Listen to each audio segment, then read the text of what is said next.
लोकसभा चुनाव के बीच में यूपी में जहां क्षत्रिय समाज की संघर्ष समिति ने मोर्चा खोल दिया है, वहीं दूसरी तरफ नानता में आयोजित क्षत्रिय स्वाभिमान महाकुंभ में हिस्सा लेने के लिए पश्चिमी यूपी के जिलों समेत राजस्थान और हरियाणा से लोगों की जुटान बता रही है कि बीजेपी से क्षत्रिय खासकर ठाकुर नाराज हैं। हजारों की भीड़ बीते दिनों हाईवे को पूरी तरह से जाम करके बैठ गई। सभा में मौजूद वक्ताओं ने आरोप लगाया कि उनके इतिहास के साथ छेड़छाड़ की जा रही है। राजनीतिक द्वेष भावना से समाज को कमजोर किया जा रहा है। मिहिर भोज और लोकसभा चुनाव में टिकट बंटवारे का मुद्दा भी महाकुंभ में उठा।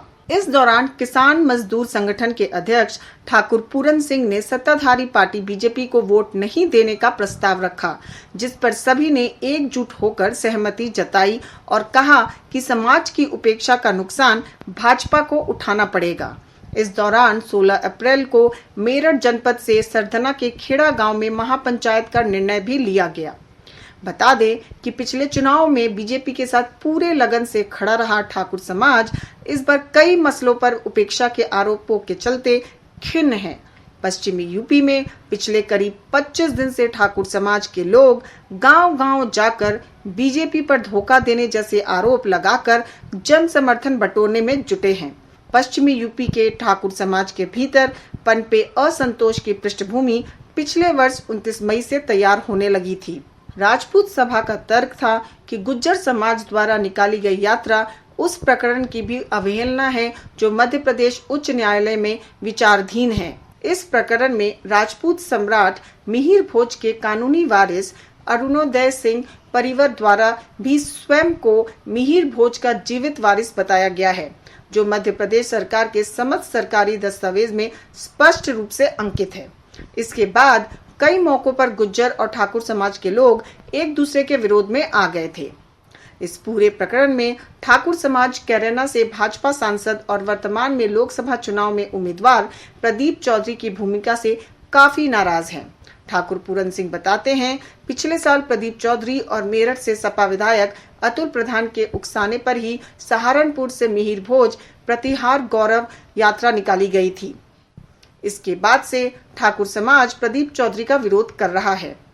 पूरन सिंह के मुताबिक पश्चिमी यूपी का 90% ठाकुर मतदाता बीजेपी को वोट देता रहा है। ठाकुरों को इकट्ठा करने वाले पूरन सिंह का कहना है कि हमने शासन के जरिए सरकार से निवेदन किया था कि कैराना लोकसभा सीट से सैनी, कश्यप, ब्राह्मण, त्यागी, दलित किसी भी समाज से अगर भाजपा उम्मीदवार बनाएगी तो उसके साथ हम तन मन धन से काम करेंगे, लेकिन प्रदीप चौधरी को टिकट ना दिया जाए क्योंकि वह हमारा वोट लेकर सांसद बना और फिर हमारे महापुरुषों का ही अपमान किया।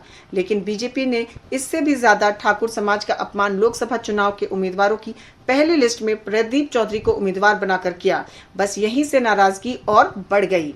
ठाकुर समाज की नाराजगी गाजियाबाद से सांसद वीके सिंह को लोकसभा उम्मीदवार न बनाए जाने को लेकर भी तेज हो गई है। भाजपा ने गाजियाबाद लोकसभा सीट पर वीके सिंह की जगह अतुल गर्ग को उम्मीदवार बनाया है। नाराज ठाकुर नेताओं का तर्क है कि भाजपा ने जीती हुई सीट पर वैश्य समाज से उम्मीदवार बनाया है और हारी सीटों पर ठाकुर समाज का उम्मीदवार उतारा है। पश्चिमी यूपी के ठाकुरों की नाराजगी के साथ बीजेपी की टेंशन भी बढ़ गई है। डैमेज कंट्रोल के लिए बीजेपी ने रक्षा मंत्री राजनाथ सिंह और मुख्यमंत्री योगी आदित्यनाथ को जिम्मेदारी सौंपी है। गाजियाबाद में उम्मीदवार अतुल गर्ग के नामांकन के दौरान राजनाथ सिंह खुद मौजूद थे, तो मुख्यमंत्री योगी आदित्यनाथ पश्चिमी यूपी में अपनी सभाओं के दौरान नाराज नेताओं के बीच सुलह करवाने का भरसक प्रयास कर रहे हैं। 31 मार्च को मेरठ के ठाकुर बाहुल्य ग्राम मडकरीमपुर में संजीव बलियान अपने जनसंपर्क में गए थे, जहां उनके काफिले पर हमला हुआ। इससे कई गाड़ियां क्षतिग्रस्त हुईं। बीजेपी नेताओं के दावों के बावजूद पश्चिमी यूपी में ठाकुर समाज की नाराजगी बदस्तूर जारी है। क्षत्रिय समाज की संघर्ष समिति के लोग गांव-गांव दस्तक देकर 16 अप्रैल को मेरठ में होने वाली महापंचायत के लिए समर्थन जुटाने में जुट गए हैं। इंडिया टुडे की खबर के मुताबिक बीजेपी के प्रदेश अध्यक्ष भूपेंद्र चौधरी पश्चिमी यूपी में ठाकुर समाज की नाराजगी के पीछे अपने ही पार्टी के कुछ नेताओं को कटघरे में खड़ा करते हैं। भूपेंद्र चौधरी विश्वास जताते हैं, बीजेपी के कुछ नेताओं की राजनीतिक महत्वाकांक्षा के चलते पश्चिमी यूपी में ठाकुर समाज में असंतोष दिखाई दे रहा है। इसे जल्द ही मिलजुल कर सुलझा लिया जाएगा। फिलहाल तो पश्चिमी यूपी में ठाकुर मतदाता भाजपा की परेशानी का सबब बने हुए हैं। अगर आपको हमारी ये रिपोर्ट पसंद आई हो तो हमारे चैनल कालखंड को लाइक और सब्सक्राइब करना ना भूलें, क्योंकि हम उठाते हैं आपके हक की आवाज पुख्ता सबूतों के साथ। जय हिंद, जय भारत।